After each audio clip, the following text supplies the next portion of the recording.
Hey guys, what's up? Gordon from TechInform.us, and today's video is an overview of the Apple Mac event called Back to Mac that just happened finished about 20 minutes ago. To launch the event, Steve Jobs came on stage and started talking about how the install base of Macs was just short of 50 million users. That's huge, and Mac has grown 27% year over year for the last 18 quarters.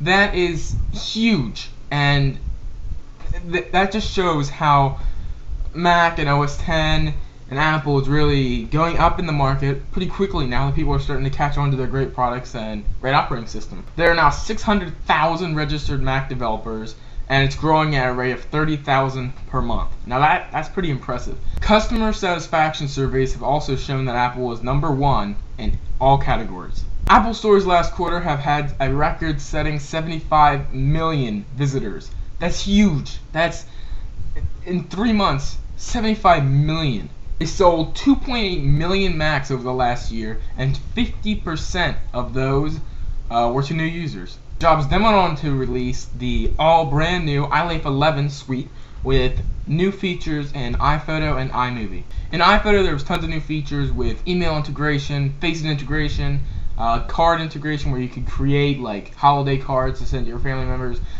more book integrations, and a really cool feature was slideshow integration. They redid the whole slideshow thing and completely remade it so it was a little bit better. Then he went on to iMovie, and they did a ton of stuff. They did a lot of audio editing in iMovie. They did just a ton of great features. They added new movie trailer features, and these things look professional. So try the quote of the day, as you might have seen on my Twitter. Try that in Sony Vegas. I mean, come on. Sony Vegas is a good editor, but try to do some of those trailers in Sony Vegas. It's going to take you hours if you can even do it in the long run. He talked more about iLife, and then about half an hour later, he finally got on to say a beta of FaceTime for Mac was released today, and you will be able to go download it at apple.com sometime later today. And basically, you can FaceTime with any other Mac, and you can FaceTime with any iPhone 4 or iPod Touch 4 with a front-facing FaceTime camera. So that's impressive as hell. Then he went on to talk about features of Mac OS X Lion 10.7. That's going to be released next summer. So a new feature in Mac OS X Lion is an app that takes Exposé, Dashboard, and a few other features, spaces, and puts them into a new one-app space called Mission Control. I don't know the exact gestures, but when you're on a Magic Mouse or if you're on a trackpad, you just like swipe down with 3 fingers or something, and you get all these great features. You get this huge thing that shows your Exposé, your widgets, your weather, everything on one display. And they also added some new features to OS X, including a App Store, which is kind of cool, but I really hope that in the long run they don't lock down the apps like they do for the iPhone and you have to like pass the development thing, because that'll really lock down OS X, and it might discourage app developers and make OS X, you know, a little bit closed and not grow as fast as it currently is. That's a lot about OS X Lion. Sorry if I ever say tiger in this video. I know I've said that in a few videos so far. Then they went on to say that they are releasing new MacBook Airs, 13.3 inch and 11.6 inch model, and these are truly amazing. They are 0.68 inches thin at its thickest point, and 0.11 at its thinnest. That is 1/10 of an inch. The 13.3 inch only weighs 2.9 pounds. Then he goes on to say the 13.3 inch gets 7 hours of usage time and 30 days of standby time. The 11.6 inch model gets 5 hours of usage time and the same 30 days of standby.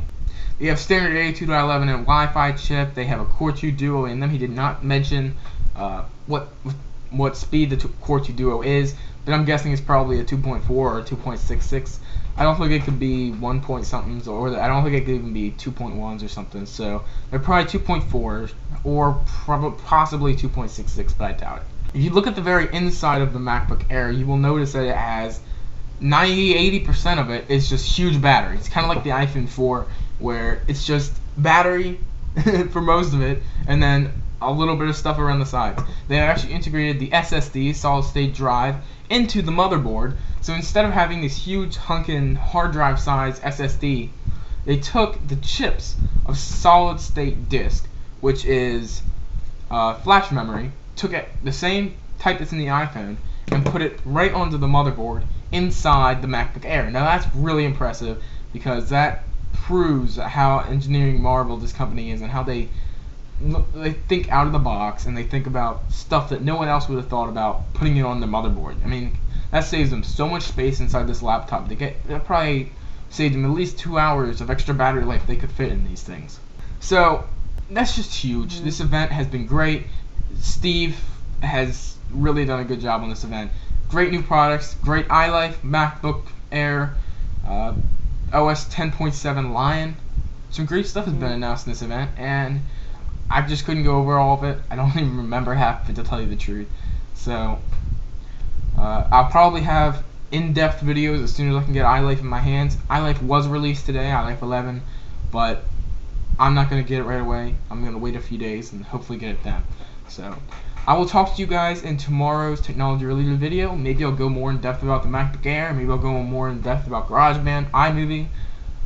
It'll probably be something relating to one of these events. So I will talk to you guys tomorrow. Follow me on Twitter for exclusive content, twitter.com/Colt4595, and subscribe to me on YouTube, youtube.com/Colt4595.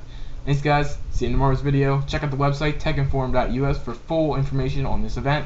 Post will be up soon. Thanks guys, peace out.